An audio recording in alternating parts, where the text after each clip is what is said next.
Довоєнний перепис населення на Подкарпатській Русі зафіксував около 600 тисяч русинов і декілька сот українців-емігрантів.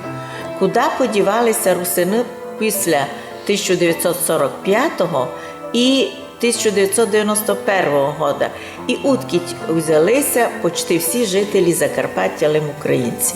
На Подкарпатській Русі проживало до 600 тисяч русинов і, як ви кажете, пару сот етнічних українців із числа емігрантів некорінних або нелегалів із польської Галиції.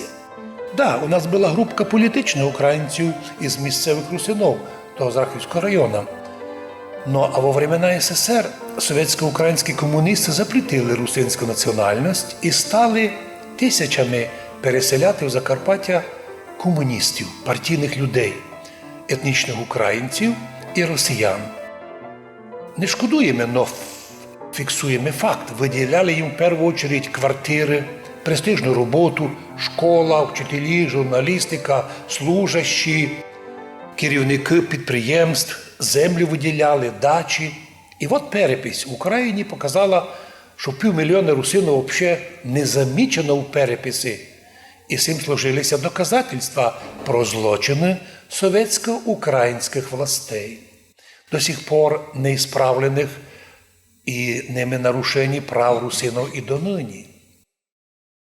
Но самое противное, что советско-коммунистично-украинское преступное деяние продолжается и ныне. Закон про декоммунизацию тоже став очередным мертвим законом. Так ся всі надіяли, що комуністи прийняли, що наробили, може встановити, перемінити, вернути до українську назву Закарпаття Подкарпатська Русь, національність русин, вернути, наприклад, тому ж село Діловоє, наприклад, до радянська назва Требушани, або другі села Ріки, Гори і так далі. Ну, уви, оказався і закон про декомунізацію лише такий, пару разів використали для у якихось случаях особливих. Ну, к сожалению, він і оказався мертвим. Бог благословив нам, що за 1000 років з мадярами ми вижили. Тобто мадяри не вирвали нас із русинської національності за 1000 років.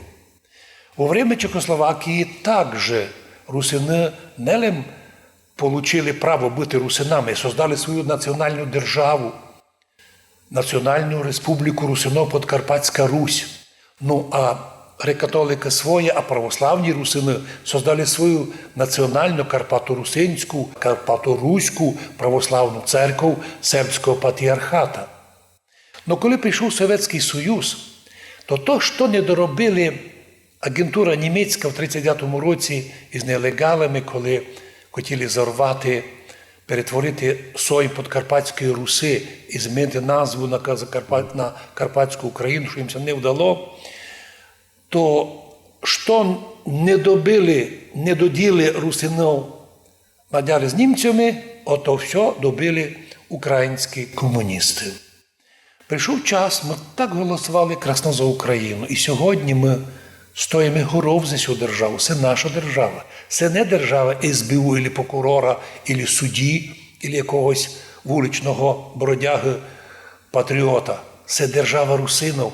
Ми за неї голосували. Ми готові її захищати.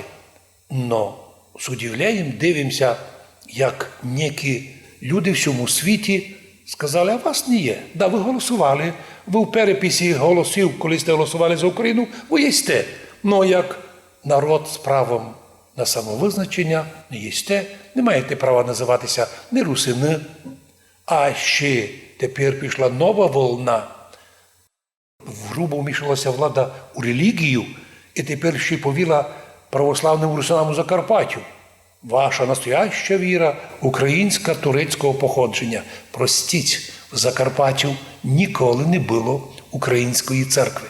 Ніколи в історії.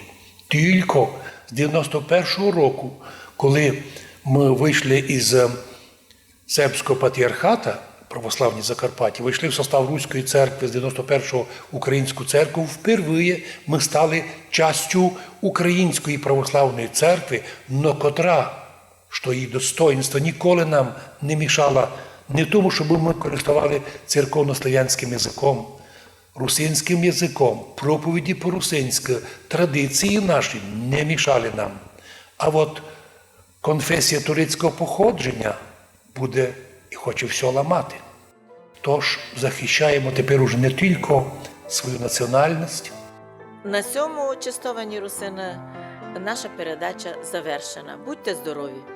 Многое літа русинам на Словакії, успіхи їм на перепису, многое літа русинам лемкам Польщі, і русинам в Україні, і русинам у світі. Будьте здорові!